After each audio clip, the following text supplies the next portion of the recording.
الکرام، السلام علیکم ورحمۃ اللہ وبرکاتہ۔ میرا موضوع سخن ہے سیرت سیدنا خبیب بن عدی انصاری رضی اللہ تعالی عنہ۔ نبی کے صحابہ کے رستے پہ چل کے دلوں کا سکون ہم نے حاصل کیا ہے، چڑھا ہے نشہ جب سے جنت کا ہم کو، اجاٹب نجی اس جہاں سے ہوا ہے۔ حاضرین، میری تقریر کا عنوان سن کر تو آپ سمجھ ہی گئے ہوں گے کہ میں آج کس مقدس ہستی کے بارے میں بات کرنے والا ہوں۔ یہ مدینہ کے ان خوش نصیب صحابہ میں سے ہے جنہیں آپ صلی اللہ علیہ وسلم کی ہجرت مدینہ سے پہلے ہی ایمان کی روشنی سے نوازا گیا تھا۔ ان کا پورا نام خبیب بن عدی بن مالک بن عامر تھا۔ ان کے بارے میں آتا ہے کہ جب ان کی شہادت ہوئی تب آپ صلی اللہ علیہ وسلم اپنے صحابہ کے ساتھ تشریف فرما تھے تو اچانک آپ صلی اللہ علیہ وسلم پر نزول وحی کی کیفیت ہوئی اور آپ صلی اللہ علیہ وسلم کے لب مبارک سے یہ الفاظ سنائی دیے، علیکم السلام یا خبیب، علیکم السلام یا خبیب، اے خبیب تجھ پر سلام، اے خبیب تجھ پر سلام۔ صحابہ اکرام نے حیرت سے آپ صلی اللہ علیہ وسلم کی اور دیکھا کہ آپ یہ کیا فرما رہے ہیں۔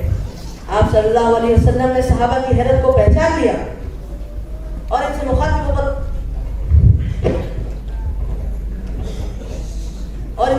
ہو کر فرمایا کہ خبیب کو اللہ کے دشمنوں نے شہید کر دیا ہے، یہ جبرائیل مجھے اس کا سلام پہنچا دے۔ یہ شہید راہ حق جن کا سلام ان کے مقصد سے 300 میل دور خود روح الامین نے سرور عالم کو پہنچایا اور جن پر رحمت للعالمین خیر البلایت امام المرسلین نے خود سلام بھیجا، یہ قبیلہ اوس کے چشم و چراغ حضرت خبیب بن عدی انصاری تھے۔ انہیں آپ صلی اللہ علیہ وسلم کی نزول جلال کے بعد فیضان نبوی سے خوب استفادہ ہوا اور بہت جلد یہ حسن صحابہ میں شامل ہونے لگے۔ جنگ بدر میں انہیں 313 کی اس نفوس قدسی جماعت میں شامل ہونے کا شرف حاصل ہو گیا۔ نبی کریم صلی اللہ علیہ وسلم نے جنگ بدر میں انہیں مسلمان مجاہدین کے سامان پر نگرانی کرنے کے لیے مقرر کیا تھا اور تبھی انہیں اپنی تلوار کا جوہر دکھانے کا موقع ملا اور انہوں نے مکہ کے ایک سرکردہ رئیس حارث بن عامر بن نوفل کو جہنم نصیب کر دی۔ آپ صلی اللہ علیہ وسلم کو ان سے بے پناہ محبت تھی کیونکہ ان کے دل میں ہمیشہ شہادت کا جذبہ جاری رہتا تھا اور اسی بے پناہ شفقت نبوی نے انہیں ایک بے مثال مرد مومن بنا دیا تھا۔ جنگ احد میں مسلمان تیر اندازوں کی لفظ کی وجہ سے امت میں مسلمان تیر اندازوں کی لفظ کی وجہ سے اہل حق کو جو نقصان اٹھانا پڑا تھا اس کی وجہ سے مشرکین کے حوصلے بہت بلند ہو چکے تھے اور اب وہ مسلمانوں کے خلاف طرح طرح کے منصوبے بناتے رہتے تھے۔ مکہ اور اسفان کے درمیان ایک مشرک قبیلہ بنو لحیان آباد تھا جو مکہ کے حریف قبیلے بنو لحیان کی شاخ تھا۔ سفر 4 ہجری میں بنو لحیان کا سردار سفیان بن قلبی نے مسلمانوں کے خلاف ایک ذلیل سازش رچی۔ واقعہ کچھ اس طرح پیش آیا کہ مکہ کی ایک مالدار رئیسہ سلافہ بنت سعد نے یہ اعلان کر دیا کہ جو بھی یثرب کے عاصم بن ثابت کو میرے پاس پکڑ کر لائے یا اس کی لاش مجھ تک پہنچائے میں اسے 100 اعلیٰ نسل کی اونٹی نہ ملوں گی۔ اس کی وجہ یہ تھی کیونکہ جنگ احد میں حضرت عاصم بن ثابت نے سلافہ کے 2 بیٹے مصعب بن طلحہ اور حارث بن طلحہ کو قتل کر دیا تھا۔ چنانچہ یہ اس نے قسم تک کھائی تھی کہ جب تک اس کے بیٹوں کے قاتل کے قصائے سر میں شراب نہ پی لے تب تک چین سے نہ بیٹھے گی۔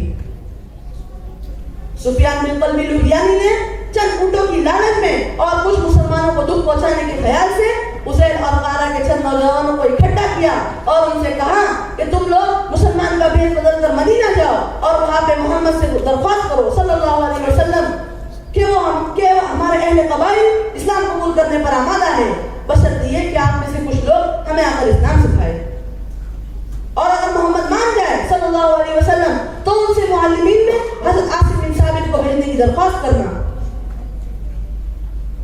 سفیان کے کہنے پر اسیل اور قارہ کے 7 نوجوان مسلمانوں کا بھیس بدل کر مدینہ آ پہنچے اور مدینہ میں منصوبے کے مطابق انہوں نے آپ صلی اللہ علیہ وسلم سے درخواست کی اور درخواست کرنے کے بعد انہوں نے بڑی ہی چالاکی سے حضرت اپنے قبیلے کے اکثر لوگوں کی محبت کا اظہار حضرت عاصم بن ثابت سے کیا تاکہ آپ صلی اللہ علیہ وسلم انہیں ان کے ساتھ بھیج دے۔ آپ صلی اللہ علیہ وسلم نے ان کی درخواست کو قبول کی اور حضرت عاصم بن ثابت کو 10 صحابہ کا امیر مقرر کر کے روانہ کیا۔ جب یہ اس مقدس جماعت میں حضرت خبیب بن عدی بھی شامل تھے. جب یہ جماعت رجی کے مقام پر پہنچی تو وہاں پر عزیر افقارہ کے نوجوانوں نے اپنے منصوبے کے مطابق سفیان بن قلبی کو خبر دی کہ تمہارے شکار آ پہنچے ہیں. سفیان بن قلبی کو خبر ملتے ہی وہ 200 جنگجو گھڑ سوار لے کر ان مسلمانوں پر ٹوٹ پڑا. جیسی اہل حق کی جماعت نے اس دستے کو آتے ہوئے دیکھا تو اپنے پاس ایک ٹیلے پر چڑھ کر بیٹھ گئے اور وہاں پر جا کر حضرت عاصم بن ثابت نے ان مشرکین سے مخاطب ہو کر فرمایا کہ اے بد عہدو، کیوں عرب کی روایت کو پامال کرتے ہو؟ کیا مہمانوں کو اس طرح گھر بلا کر قتل کرنا جائز ہے؟ اگر تمہارا یہی ارادہ ہے تو جان لو کہ ہم آخری دم تک لڑیں گے اور آپ میں سے جو بھی ہمارے پاس سب سے پہلے آئے گا اس کی جان کی خیر نہیں. حاضرین مجلس، آپ ان صحابہ کا حوصلہ دیکھیے، آپ ان صحابہ کی ہمت دیکھیے کہ موت سامنے کھڑی ہے، 200 جنگجو گھڑ سوار ہاتھ میں ننگی تلوار لیے کھڑے ہیں کہ ان کے ایک اشارے پر آپ کو اس طرح نابود کر دے، لیکن پھر بھی آپ کے لب مبارک سے صرف یہی الفاظ سنائی دے رہے ہیں کہ ہم آخری دم تک لڑیں گے. اس کے بعد سفیان بن قلبی نے حضرت عاصم بن ثابت سے مخاطب ہو کر فرمایا، عاصم بن ثابت سے مخاطب ہو کر کہا کہ ہم تمہیں قتل نہیں کریں گے، ہم تمہیں تمہاری جان کی امان دیتے ہیں، ہم تو بس تمہارے ذریعے مکہ والوں سے کچھ مال کمانا چاہتے ہیں. حضرت عاصم بن ثابت نے اس سے کہا کہ خدا کی قسم اپنے مشرکوں پر اعتماد نہیں کرتا. اور یہ 200 گھڑ سواروں کا دستہ ان پر ٹوٹ پڑا. حضرت عاصم بن ثابت نے اللہ تعالیٰ سے دعا کی کہ اے اللہ، میرے شہید ہو جانے کے بعد میرے جسم کو ان مشرکوں سے دور رکھنا. اور یہ دعا پڑھ کر وہ مشرکوں میں گھس گئے اور حتیٰ کہ تب تک ثابت قدمی سے لڑتے رہے کہ وہ شہادت کے رتبے پر فائز ہو گئے. ان مشرکین نے حضرت خبیب بن عدی، حضرت زید بن دسنہ اور حضرت عبداللہ بن طارق کو زندہ قید کر لیا تاکہ انہیں مکہ کے بازاروں میں جا کر بیچ سکے. اور جب یہ مشرکین حضرت عاصم بن ثابت کے جسم کے پاس آئے تاکہ اسے لے جا کر اس سلفوں کو دکھا سکے اور انعام لے سکے، اللہ تعالیٰ کے حکم سے ایک شہر کی مکھیوں کا دستہ آیا اور ان کے جسم کو گھیر لیا. ان کے جسم کو گھیرنے کے بعد جیسے ہی یہ مشرک ان کے جسم کی طرف بڑھتے تھے وہ شہر کی مکھیاں انہیں ڈنک مارتی تھی. یہ مشرک پریشان ہو گئے اور انہوں نے سوچا کہ ہم شام تک انتظار کریں گے اور اس کے بعد ان کے جسم کو یہاں سے لے جائیں گے. لیکن اللہ تعالیٰ کا کرشمہ ایسا ہوا کہ شام ہونے سے پہلے ایک پانی کا سیلاب آیا اور حضرت عاصم بن ثابت کے جسم کو لے کر اپنے ساتھ بھاگ بہ گیا. اس طرح اللہ تعالیٰ نے حضرت عاصم بن ثابت کی دعا کو قبول کیا. اس کے بعد مشرک حضرت خبیب بن عدی، حضرت زید بن دسنہ اور حضرت عبداللہ بن طارق کو لے کر وہاں سے روانہ ہوئے اور راستے میں حضرت عبداللہ بن طارق نے اپنی زنجیروں کو جھنجھوڑا اور ایک مشرک کی تلوار نکالی تاکہ ان کو قتل کر سکے، لیکن ان بے غیرت مشرکوں نے انہیں بھی وہاں پر شہید کر دیا اور انہیں وہیں پر دفنا کر آگے نکل گئے. پھر ان مشرکوں نے حضرت خبیب کو اور حضرت زید کو لے کر مدینہ کے بازاروں میں آ کر بیچنے لگے.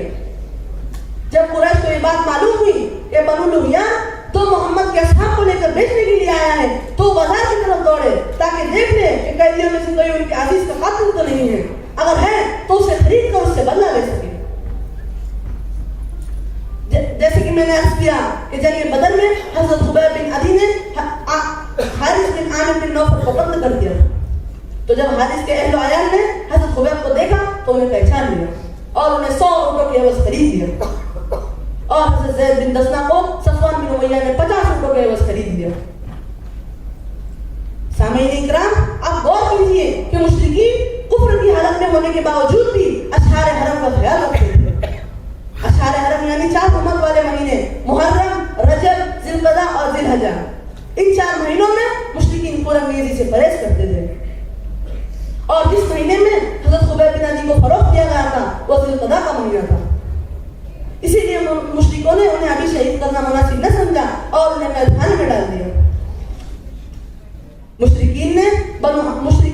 بنو حارث نے انہیں اپنی ایک کنیز ماریہ کے گھر قید کر دیا اور زینب بنت حارث کو ان کی نگرانی کے لیے مقرر کیا.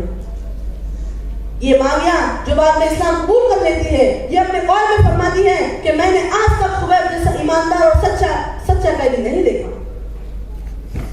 سامعین اکرام،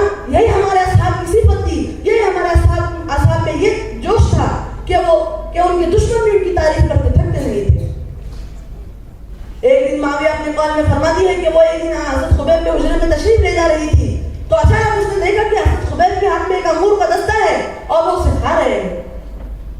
معاویہ حیران ہو گئی کیونکہ نہ تو عرب میں انگور اگتے تھے اور نہ کوئی تاجر انہیں لے کر فروخت کرنے کے لیے آیا تھا.